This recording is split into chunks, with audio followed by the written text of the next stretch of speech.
The frozen pizza aisle looks like one of the safest shortcuts in the grocery store. Pick a box, slide it into the oven, and 20 minutes later, dinner is done. But here is the question most shoppers never ask. If two pizzas cost roughly the same, why can one feel like a real meal while another leaves you hungry, thirsty, and reaching for another slice? The answer is not simply calories. It is the combination of serving size, sodium, saturated fat, protein, fiber, ingredient quality, and how much actual food you are getting for the money. The FDA specifically lists pizza among major sodium sources, while the American Heart Association recommends no more than 2,300 milligrams of sodium per day for most adults. The average American consumes considerably more than that, so a frozen pizza is not automatically a problem.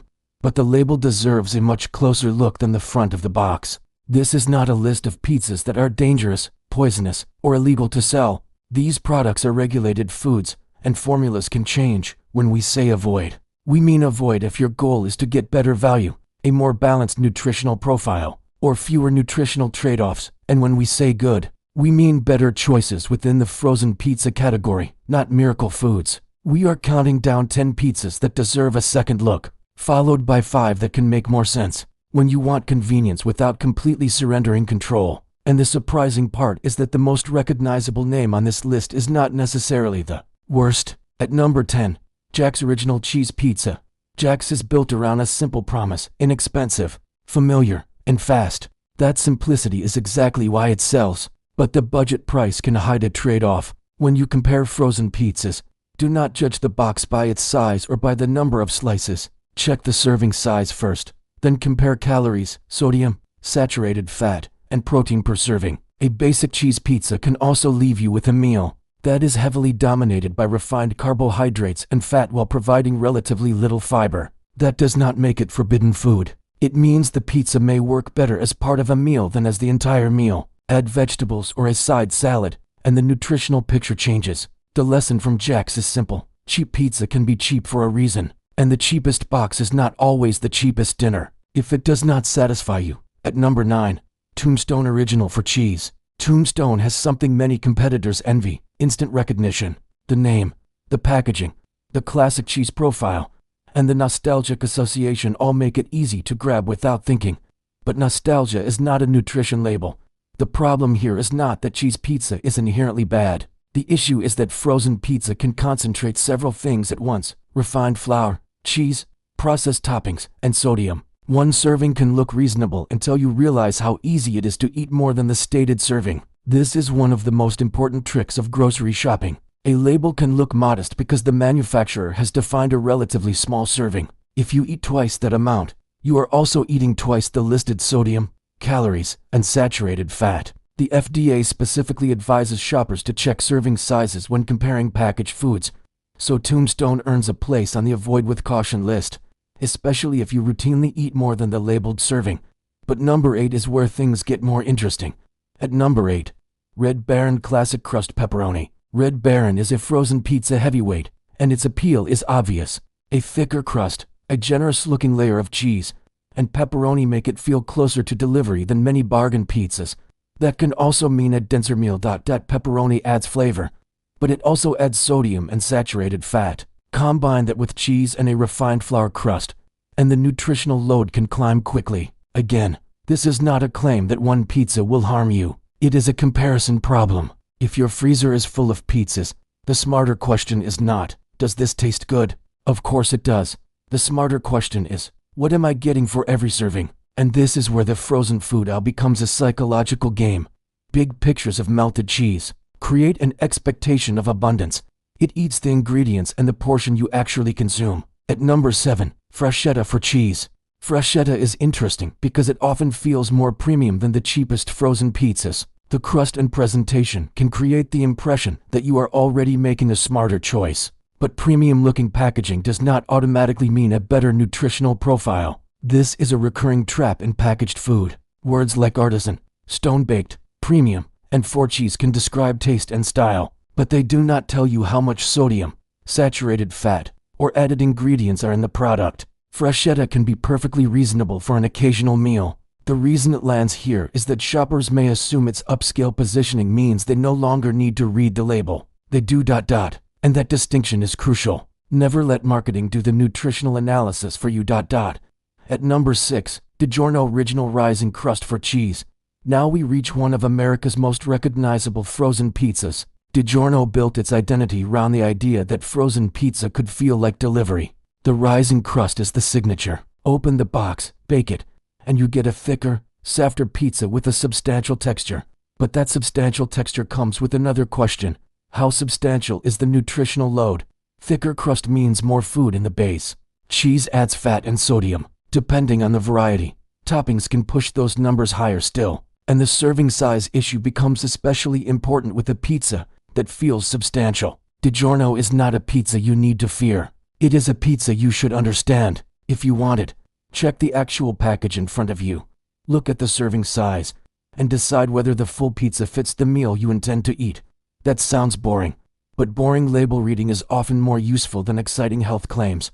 Now we hit the midpoint, and this is where the entire ranking changes. Because the biggest mistake people make with frozen pizza is looking for a single bad ingredient. There usually isn't one magic villain. The real difference between products is the pattern. A pizza with a reasonable amount of sodium can still be heavy in saturated fat. A pizza with fewer calories can leave you less satisfied. A pizza with a short ingredient list can still be nutritionally weak. And a pizza marketed as high protein can still be highly processed. So from this point forward, we are not just asking which pizzas taste good. We are asking which ones give you a better overall trade-off. At number 5, California Pizza Kitchen Crispy Thin Crust. California Pizza Kitchen sounds like a restaurant name, and that branding gives it a strong premium advantage. But frozen versions still need to be judged as frozen products. Thin crust can be useful because it changes the balance of the meal. You are generally getting less crust than with a rising crust pizza, leaving more room for toppings without making the base the dominant part of every bite.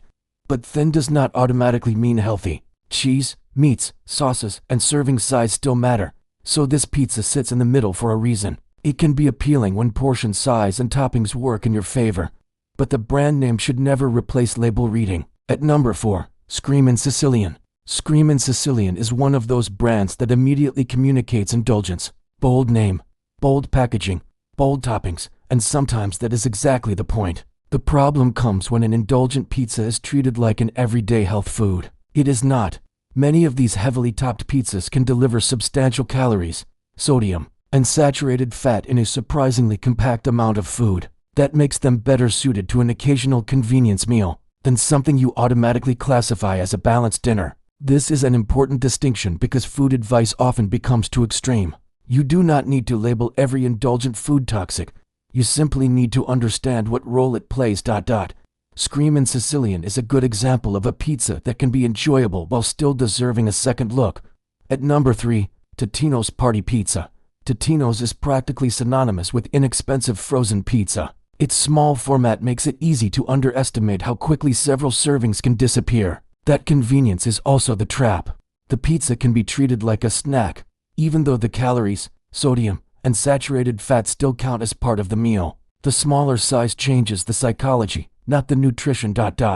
This is why portion size deserves more attention than package size. A product can look tiny and still become a substantial meal when you eat multiple servings. At number 2, Stouffer's French Bread Pizza. Stouffer's has a completely different identity from traditional round frozen pizza. The French bread format is convenient and familiar, but the compact size can make portions deceptive. The issue is not the bread itself. It is the combination of refined carbohydrate, cheese, sauce, and processed toppings packed into a small package. If you eat more than one, the numbers can rise faster than expected. And now, the number 1 pizza to reconsider is not necessarily the pizza with the longest ingredient list. It is the pizza you buy on autopilot.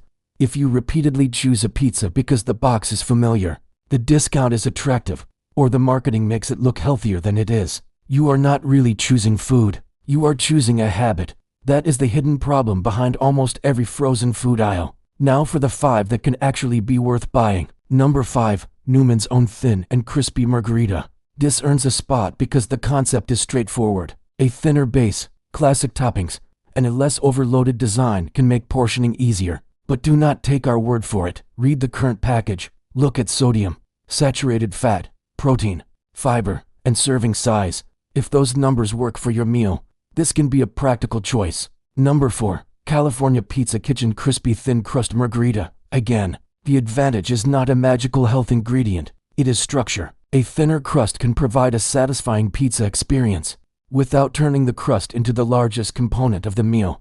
Pair it with vegetables or fruit, and you can create a more balanced dinner than eating half a heavy pizza by itself.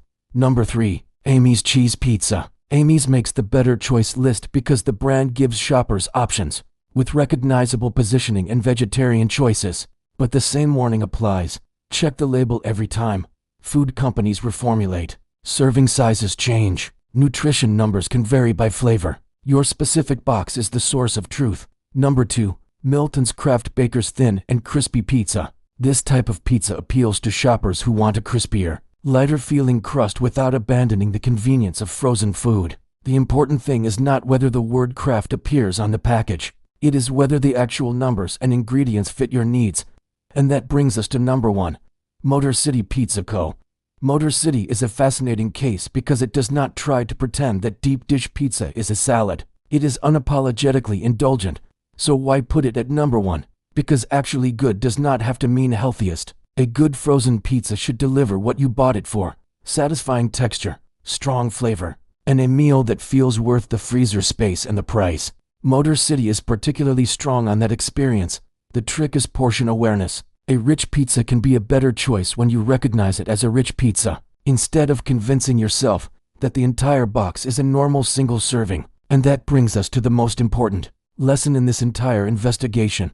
The best frozen pizza is not the one with the loudest health claim. It is the one whose trade-offs you understand. The FDA points out that pizza is a significant contributor to sodium intake, and the American Heart Association recommends no more than 300 milligrams of sodium per day for most adults. That does not mean frozen pizza must disappear from your life. It means the rest of your meal matters. If your pizza is already salty, maybe the side does not need to be salty too. If the pizza is heavy on cheese and meat, adding vegetables can change the balance. If you are genuinely hungry after one serving, look at the protein, fiber, and portion size instead of simply blaming yourself for wanting more food.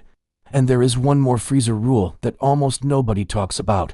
USDA guidance recommends keeping a freezer at 0 degrees Fahrenheit for best quality. Freezing inactivates many microorganisms, but it does not eliminate them, so thawed food still needs proper handling. So if a box has been sitting half-thawed in a warm freezer, the question is no longer which brand is best. The question is whether the food was handled correctly. The smartest frozen pizza shopper is not the person who memorizes 10 bad brands and 5 good brands. It is the person who can stand in front of the freezer and make a decision in 30 seconds. Check the serving size, check sodium, check saturated fat, look at protein and fiber, scan the ingredient list, compare similar pizzas, then ask one final question: does this pizza fit the meal I am actually planning to eat? That simple habit beats almost every viral food rule, because frozen pizza is not the villain, mindless shopping is. If this list changed the way you look at the frozen aisle, share it with someone who buys pizza by the box. And if you want more investigations into the everyday products hiding in plain sight, subscribe. The next time you open your freezer, you might never see it the same way again.